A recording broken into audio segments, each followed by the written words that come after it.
statement? Come on. Sorry, say it again. Say it again. Sorry, I interrupted you. Now that we're recording, who the hell invited LJ here? Oh my gosh. Chad, So- you're my favorite. So welcome everybody. Got quite a bit of stuff to go through today, but maybe we'll fly through it and it'll be faster than I thought. So we're going to start with a little bit of COVID update, and then I'll pass it off to my comrades to pick up and run with all their details as well. So a couple of quick things as we are nearing in on 3 years of COVID, which is ungodly hard to believe at this point. As it is the COVID-19 virus, we are almost exactly 3 years from the first report in Wuhan at this point. So it's actually, depending on what you read, it was somewhere around December 12th, December 17th was the first reported case. Obviously, there were probably cases before that. But we are now 3 years into the fun that has been COVID. So something to celebrate. We still have a couple more months to get to our 3-year local window, but we're chasing it down every day.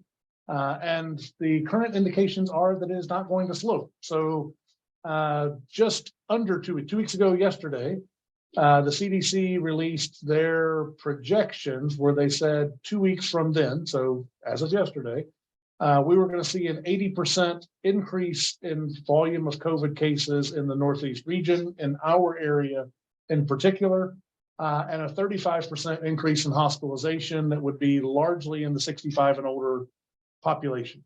Now, at least in the Finger Lakes region, we have seen a slight upward curvature to the graph, but we have not seen that level of increase.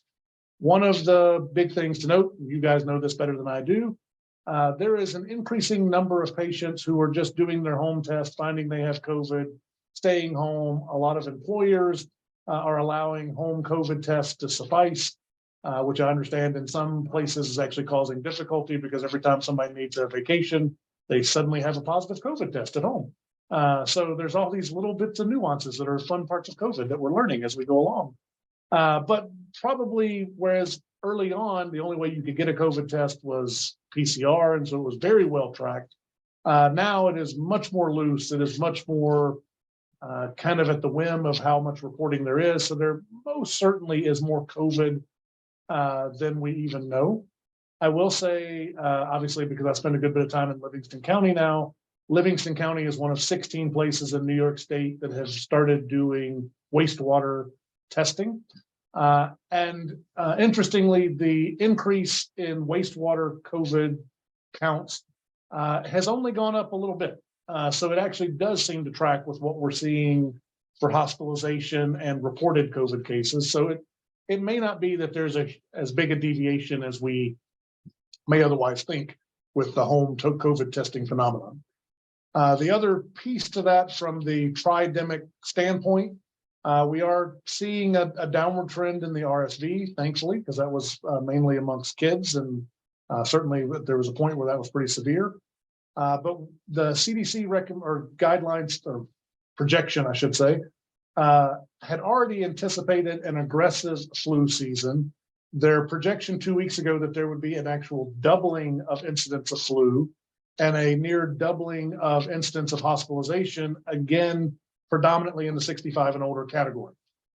So I say all that to say we are now entering that window, and especially with Hanukkah and Christmas and all that coming, that folks are going to be cloistered indoors. We know that we saw a little bit of a bump after the Thanksgiving holiday. We anticipate that bump will be larger still coming out of the December holidays with New Year's to follow. And with the 65 and older population being the more affected, we are likely to see an even bigger impact on hospitalizations, long stay hospitalization, nursing home placement issues, causing backups in the ED, causing backups in the practices.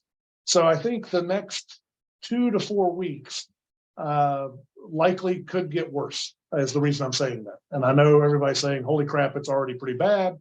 But I anticipate if everything continues on the track that we are seeing, this story may get a little bit more difficult before it gets better.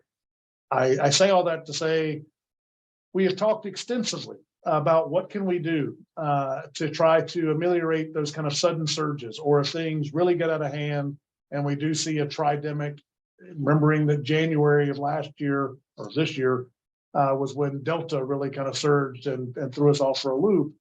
What would we do? What could we do to offset, knowing the practices are understaffed, overworked, and overloaded already? And if we throw a flu and RSV or different cold virus in the mix, within the next 30 days, what would that do? So I say all that to say we've had lots of conversations. By no means will I say we've had magic bullets. Everyone probably recalls that, at one point when we were kind of talking about doomsday scenarios of clinics closing, cats marrying dogs, not enough staff because of the first wave of COVID decimating healthcare, that we had talked about kind of how would we centralize clinical locations to try to respond. There's still those kind of plans that we have in the file cabinet that we could dust off to, could we stand up kind of community-based clinics to kind of serve as urgent care lights, so to speak, if we started to see our practices getting overrun and the ED is not able to accommodate. But obviously we don't want to cry wolf if we skirt that, but we may get into a situation where some of that becomes necessary. So I say all that to say, that sounds very squishy, and it is, but we could be looking at that kind of potential. It's just, we're gonna have to see how the next couple of weeks go. So I think, this communication will be helpful. Certainly, folks aren't shy, and please don't continue to be, because you guys are on the ground and often see it sooner than we even do. And by the time we start to hear about it, things are kind of breaking and falling apart sometimes. So if you're noticing areas, especially when we look at the region as a whole, the farther we get away from Rochester, the less infrastructure that there is. So kind of identifying hotspots and trying to mobilize resources sooner rather than later will be key, especially in this next 30 to 45 days, I anticipate.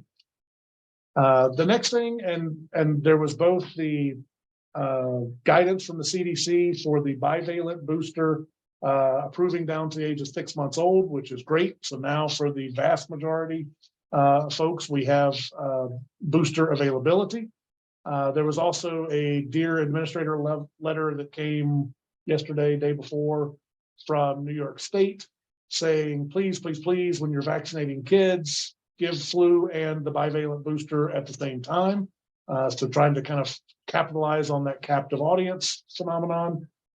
We've talked about this before. The hope, the kind of sweet spot was somewhere around the week or two before Thanksgiving, that kind of most of the scientific world was saying that if you were going to try to time your booster, get your flu vaccine, end of October, beginning of November, and then get your bivalent booster no later than the week or two before Thanksgiving, because it takes about 2 weeks to see the benefit, and then it would carry you through the holiday window. We have not seen a huge surge, and in fact, we have not seen a huge surge in flu vaccination to this point. And there seems to be more resistance even to flu vaccination in some pockets than what we have seen historically to this point in the year. So I think there is effort across the board to try to encourage. Pitching vaccines is kind of like pitching nuclear waste right now. It's not something that is necessarily earning anybody a spot on the Christmas card list, but it is definitely, the data would say that now is the time, because we're likely to see a surge. And one of the biggest fears is the commingling of a possible flu and COVID co-infection. And what would that look like if we start to see some of that? Because fortunately, during the COVID surges, we haven't dealt with a lot of flu in the last couple of years, but this may be the year that we actually do see the twin exposure risk becoming a thing. So more to come on that. The final thing at the time where I say, hey, there's the potential we're going to see a lot more older folks getting admitted to the hospital in the next 30 to 45 days. The last of the monoclonal antibodies that had been approved for treatment of COVID has been pulled from the market. And it got pulled because it did not seem to have good efficacy for the newer Omicron strains. And so therefore, we now do not have any moderate to severe COVID treatment or monoclonal treatment like we did previously. So we could theoretically be entering into a surge, and the folks who get the sickest have less armamentarium at their availability than we even did a year ago at this time. So to my knowledge, I am not aware of any new bivalents that are coming onto the marketplace or that are kind of, in wait. So we may be resorting back to kind of some of our old standbys. Paxlovid is still considered a viable option for the currently available strains. But certainly the treatment of choice is the bivalent booster, which does seem to have reasonable efficacy at this point for all of the existent strains that we are seeing in the community. I know when we talked before, it was, there was some concern about immunogenicity and kind of immune suppression response by packing boosters too close together. It seems like now the benefit outweighs that potential for risk, and the enduring value of that bivalent booster seems to be showing itself. I will say there has been some interesting data so far that those who are not getting boosted, who had the original vaccine series, but especially those who have not gotten any of the booster series, actually may be having more significant disease process or disease manifestation now, as if they had never been vaccinated at all. And that may lend itself towards that waning immune protection from early vaccination with no subsequent booster. So even more of a reason that the booster may be valuable is that in populations where they may have dodged COVID and gotten vaccinated early and are thinking they may have some enduring protection, it may not be what we thought it would be or hoped it could be. It may be that it is much like many of those other COVID-like viruses, or coronaviruses, I should say, that enduring immunity from vaccination doesn't hold. And so this bivalent booster could be that much more important. So once again, bearer of good news, glad I could be here today to spread a little cheer in your holiday season. But other than that, things are going great. Santa's bringing no COVID to everybody. So hang your stockings and trim your tree because COVID is coming tonight. With that, I will pause for a moment and see if anybody has any happy pandemic news to share. Taking it, that's a no. Everyone's just depressed now and trying to choke on their peanut butter and jelly sandwich. Hey, Chad, I don't have any good news, I guess, but can I ask a question? I've asked this of the hospital, but I'll ask here. Anecdotally, it certainly feels like all the kids I'm seeing, and certainly the ones that are getting hospitalized with flu, have not yet been vaccinated. And I'm hearing the same story from parents of either they were just sick so much we never could get it done, or I just didn't think it was going to be important this year, those kind of things. But if we could get data on kids who are being hospitalized or ED visits or sick visits and their flu vaccination status, that would be so awesome. Because I think that would be that's a helpful talking point that, yeah, we have data, not just anecdotal stuff, but yeah, the kids who are getting hospitalized are the ones who are not getting vaccinated. So anybody who could get any data would be awesome. Thank you. Yeah, I haven't seen that, but I will ask around how hard that would be to achieve. That's a good point. Anything else on pandemic information? Okay. So one, I guess I'll say AHP logistic update to share.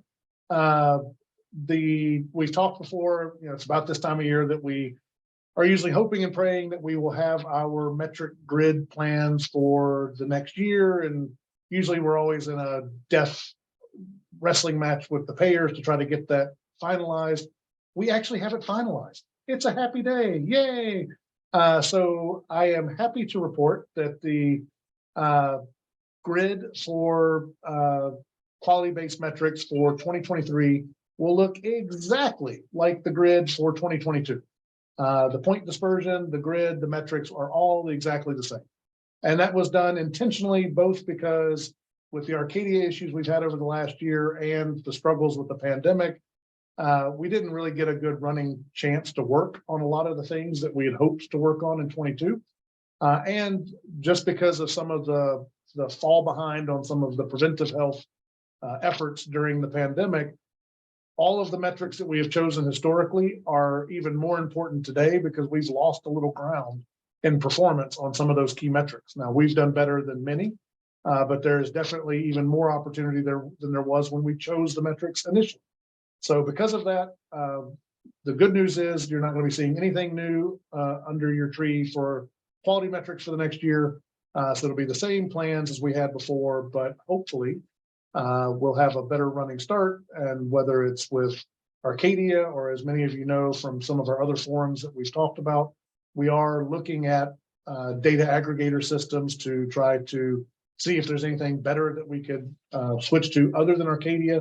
Those decisions will be coming shortly, but at least for the foreseeable future, we will be reliant on our Arcadia, and we will be using the same metrics. So hopefully we will not have the issue of trying to get new metrics into Arcadia and get them functional and all of those things. So that is a little bit of good news that'll hopefully get us on the ground and running from January 1st for this next year, because there really won't be a lot of change in that metric grid. So hopefully that is a welcome story to many.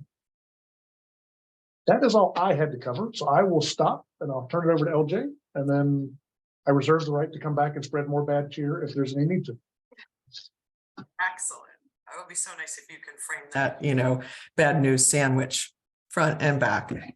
So for the middle, I don't have a lot to actually update on because Chad did a nice job of really covering a lot of the infectious disease stuff and what's there and what's coming. But I thought it'd be nice just to highlight for the team. Last time we had one of these meetings, we had Tim Stevens join us, kind of reporting on sort of the status of things at the Children's Hospital, knowing that we were sort of in our pediatric pandemic surge, and it was really impacting not only your practices, but the ED, the hospitalized patients, and then also the ICU. So just so you're aware, with that, a downward trend in RSV now, thank goodness. While the occupancy remains high at GCH at 115%, the ICU occupancy as of this week is now at 96%. So it is more manageable. Still very, very busy. They're still seeing a much higher number of patients in the emergency department than would be typical, but not in those ranges, which was exceeding 130, 135 patients in a day.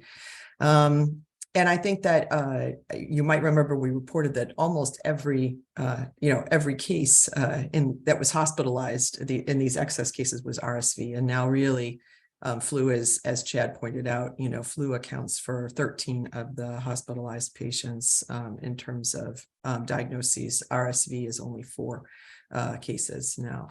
And I think that the other thing I just wanted to say again to the teams here is the GCH inpatient team, hospitalist team, ICU team, ED group are not here. But to say this, but I think they really genuinely appreciate and are grateful for the work that each and every one of you are doing in your practice to try to maximize the care that you can provide, both in triaging and also in providing really ED level care in your office for these patients. So I just wanted to extend that appreciation from the team at Golisano Children's. And then the other thing I just wanted to highlight 2 other things. So it's looping back to COVID because we can never get away from COVID. I realized, Chad, as you were talking about the new bivalent vaccine for the 6-month to 4-year-olds that was approved, I wanted to emphasize that this is really 3rd dose in that age group. This becomes the 3rd dose in that age group to complete the primary series. It's really not authorized as a booster dose in that age group. And so that means if a patient had completed their 3-dose series, they really have to wait until they turn 5, and then they'd be eligible for the bivalent booster in the 5 to 11 group. It's been confusing for everybody in this space. There's a really lovely summary that was done by one of the nurses who's been really leading the vaccination efforts within Golisano Children's Hospital pediatric practice. So we'll abstract a little bit of that information and send that out in our mailing to all of you in case there's confusion on the part of your teams.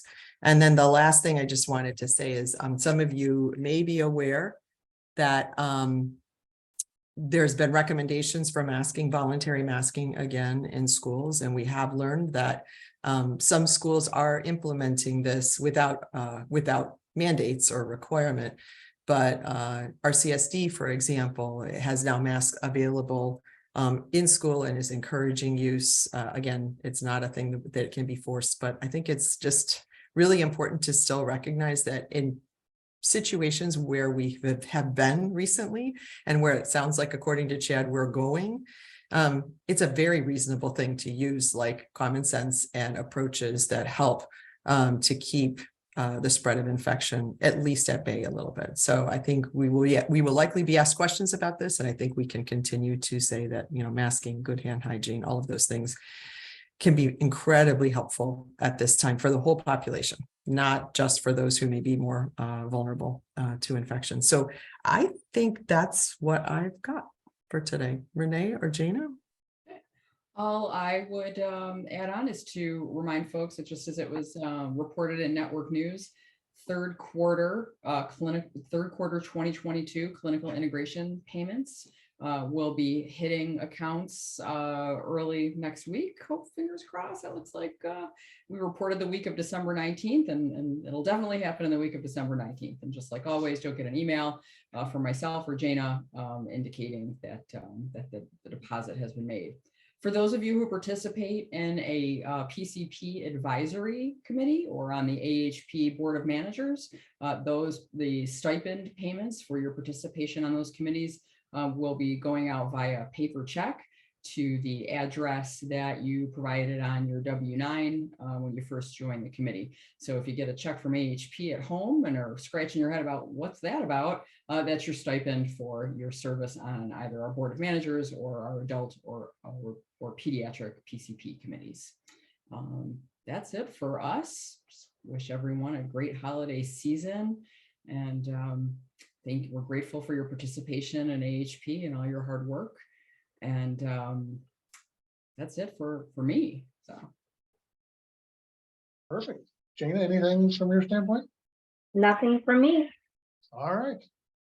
So I saw Janet Crenshaw posted the question, are folks still waiting for 15 minutes after giving the COVID vaccine for kids? I saw Menden Feeds responded yes. I can say from my daughter, who's getting ready to turn 15, who got her COVID booster at CVS or Walgreens or one of those places.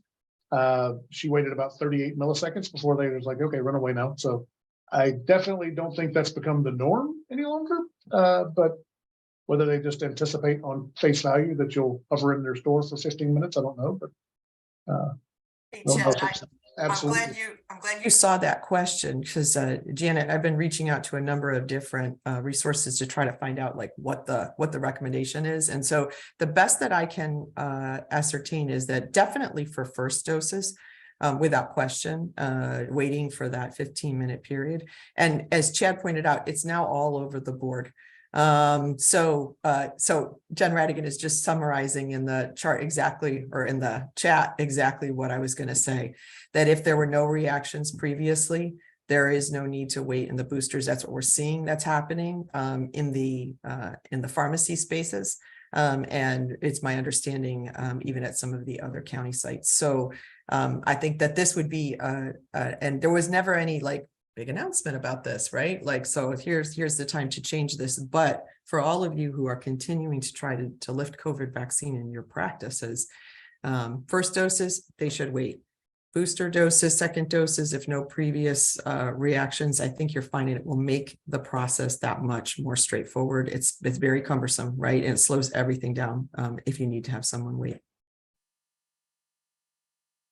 So I think we should say, put that in place, because the main thing, and the other thing I would just add is that to Elizabeth's point about a flu vaccine, you know, we really should be recommending flu vaccine with the other vaccines when patients are present, because the rates appear to be relatively low. So capitalize on those opportunities. And there's some messaging coming out from the state that emphasizes that also. That's it, Chad. You get to finish the sandwich. It's like a triple decker now. Perfectly. So the Grinch is coming. He's taking all your Christmas presents. And no, I got nothing else. I gave you all my bad up front. So it's a very thin sandwich. So nothing else to add. I wish you guys the best of holidays. We will continue to do this. I can only imagine that this may become a little bit more important as we get into the new year. As we've always said, if things really start to get out of hand and we need to go back to a faster cadence, or we need to call a special session, we will certainly do that. And certainly my life is pretty boring. So if folks have questions over the holidays, feel free, reach out. If I don't know the answer, I will do my best to continue to not know the answer. But we will at least try to acknowledge and help out where we can. So if anything comes up, don't hesitate. Otherwise, we will see you back in 2023. And the next update is January 11th. There you go, right on cue. So if anybody has anything, feel free to bring it up now. Otherwise, have a lovely holiday. All right, guys. Hi, everyone. Bye, everybody. Bye-bye.